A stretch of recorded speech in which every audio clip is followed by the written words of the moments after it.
What is up guys, it's your boy Solheim here, back with another Mists of Pandaria Classic video.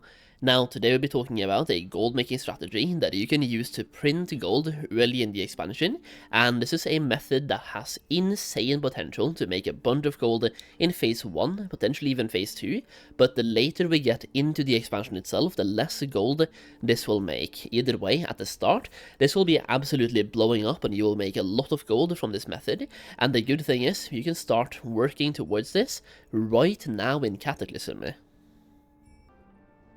So basically, this has to do with professions, so you can start skilling up those professions right now in Cataclysm by using old world materials, but there will be certain catch-up mechanics in Mists of Pandaria as well, so if you decide to wait or you're watching this video close to the expansion comes out, that's okay, you don't need to prepare, but you can definitely save some gold by prepping right now before Mists of Pandaria actually comes out.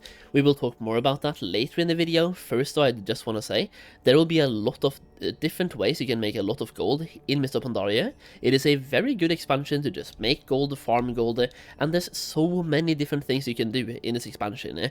Now, I have made a gold making guide for Mists of Pandaria, talking about how to make gold in various different ways. You can farm for gold with professions, without professions, you can craft for gold as well, daily cooldown crafts, passive gold making, you name it. There's a lot of different ways you can make gold in Mists of Pandaria, even leveling battle pets for example, and this guide covers a little bit of everything, trying to teach you all about gold making, and shows you a lot of different ways you can make gold in the Mists of Pandaria expansion. Now, you can check out the guide through the link down below, and if you do buy this guide, you also get the Cataclysm one for free. That means you're getting 2 guides for the price of 1, and that way you can use the Cataclysm guide to prepare yourself for the launch of Mists of Pandaria, and then when Mists of Pandaria comes out, you can then swap over to the Mists guide and start farming gold in Mists of Pandaria as well. The thing is though, in Mists of Pandaria, many old content farms will still be really valuable, so you can for example go back and use gold farms from the Cataclysm guide in Mists of Pandaria and likely make a bunch of gold from that as well. Either way, you can check it out through the link down below, and once again get 2 guides for the price of 1. Now you also get exclusive videos, so I have a couple of videos made already that will never go public, that you only get access to by having the Mists of Pandaria guide, and you also get early access to videos when the Mists of Pandaria expansion comes out as well. Either way, check it out through the link down below, and if you do buy the guide, thank you so much, like your support absolutely means the world to me and drives me to make more content. Thank you. So today we are talking about Inscription, and for those of you who have used Inscription in previous expansions, you probably know about the insane potential Inscription has early in the expansion. For example, Wrath of the Lich King, people made hundreds of thousands of gold from Inscription alone. Same thing in Cataclysm, people made millions with Inscription alone. I, for example, made about 1 million gold with Inscription in Cataclysm, because it's just so simple, and all you need to know is like what content comes out, when it comes out, and how to capitalize. It's usually about selling Dark Moon decks, and you can even just simply buy the cards individually on the auction house, combine the deck, and then sell that trinket for gold. Now the thing is, in Mists of Pandaria we still have Dark Moon Fair trinkets. Some of them are very good as well, for example the Relic of Suen, but they do work slightly differently. So in Mists of Pandaria, you will have to do a daily craft to get the item required to make Dark Moon cards, which means you cannot mass produce them. Going back to Wrath of the Lich King and Cataclysm, one scribe could make potentially 1,000 cards and just mass produce Dark Moon cards into the market, which means there's a much bigger supply of Dark Moon trinkets than there is a demand for it. Now in Mists of Pandaria, the supply will be gated behind a cooldown craft. So in Mists of Pandaria, we have this craft right here, the Scroll of Wisdom, which requires 3 Ink of Dreams, 1 light parchment, and has a daily cooldown.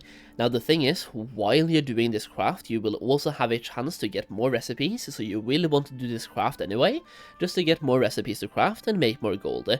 So I'm gonna spend my craft right here, making this one right now, and there we go. Cooldown resets daily. Now the thing is, this reset is not on a 24-hour cooldown, it is with the daily reset, so like, I think it's 5 in the morning for EU, daily reset happens, which means cooldowns also reset. Now, I just learned how to make something called Glyph of Water Roll, so you can even learn how to make glyphs whenever you're making this craft. So if we go down all the way to glyphs, we can check out Glyph of Water Rolling. This one right here can now skill me up 3 skill points every single time, and it's a monk glyph, as you can see. So you can learn how to make more items, and some of these will be unlearned before Mists of Pandaria comes out, so you can get access to more crafts that can be very profitable. Especially with monks being a new class coming out in Mists of Pandaria, getting access to the best in slot glyphs for monks, you can sell those glyphs for an insane profitability rating, and make a bunch of gold by making those glyphs, and once again, some of them will not be taught to you by your trainer. You have to get lucky on your daily craft and get those glyphs, so definitely worth doing just for that aspect. But also, I just made the Scroll of Wisdom. Now the thing is, Scroll of Wisdom is soulbound. As you can see in my bags right now, I cannot trade this. So where does the profitability come in? Well, we can go over to this picture right here, which kinda shows you how this works. This is the Inscription cooldown crafting. We're making Scrolls of Wisdom, and as you can see, that is the one that I just made, has a daily cooldown. Now, if you look right next to my face, right about there, you can see the Darkmoon Card of Mists craft, and this is like to make a random Darkmoon Card of Mists. This one requires 10 Starlight Ink, but also requires 1 Scroll of Wisdom. That means that every single time you want to make a card, you will need this scroll, and you can only get 1 scroll every single day. There are a couple of quests to give you a couple of extra ones, but either way, you usually get about 1 per day, which means you will now be gated behind the daily cooldowns, and there will not be that many Darkmoon cards on the market. And you can see right here, you have the Relic of Yulon and Relic of Suen, usually the best relics or the best trinkets from the Darkmoon Fair, and they are bind when equipped. But they cannot be mass-produced the way they were in Cataclysm and Wrath of the Lich King. So what you're gonna want to do for Mists of Pandaria to fully capitalize on this is to skill up and level up multiple scribes in order to perform more daily crafts, because having 1 scribe means that you can get 1 Darkmoon card every single day, but if you have 10 scribes, you can now get 10 Darkmoon cards every single day, which like massively increases your chance to get a full deck, because to get a full deck you need 8 cards of the same type, and there are 4 different types, so the chances of getting a full deck when you only have 1 scribe is very very low, and chances are the price might have absolutely tanked by the time you get a full deck. Now the thing is, once again, the scrolls themselves are soulbound, but both the trinkets and the card can be traded. So if you have 10 scribes, for example, you can do your daily Scroll of Wisdom craft, then turn those into a Darkmoon Card of the Mists, and trade that card to your bank character, or trade all 10 of them basically to 1 character, and that way you are now 10 times more efficient than if you just had 1 scribe.